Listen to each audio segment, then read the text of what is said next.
ఎరా మామ ఏం సంగతి? ఎరా మామ హైదరాబాద్ నుంచి ఎప్పుడు వచ్చా? 2 రోజులైందిరా వచ్చి. ఎరా మావా, ఊళ్ళో ఏంటి విశేషాలు? ఇంకా బేవర్స్ గా తిరుగుతున్నావా, ఏదైనా జాబ్ చేస్తున్నావా? జాబ్ లేదు ఏం లేదు, బేవర్స్ గా తిరగటమేరా మనం. పారా ఢిల్లీ దమ్మేసేద్దాం. వెళ్దాం పదరా.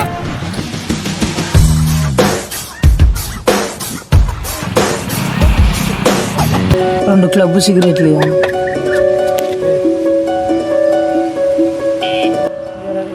నాకొద్దురా. సరే సిగరెట్ తాగకపోతే తాపని టీ అని తాగరు.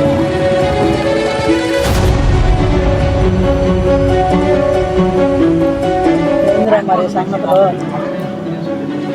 ఎట్టుంది సిటీలో? సిటీలో ఏమన్నా అంత నార్మల్. ఇంట్లో మా నాన్న దుగ్గేస్తున్నారు.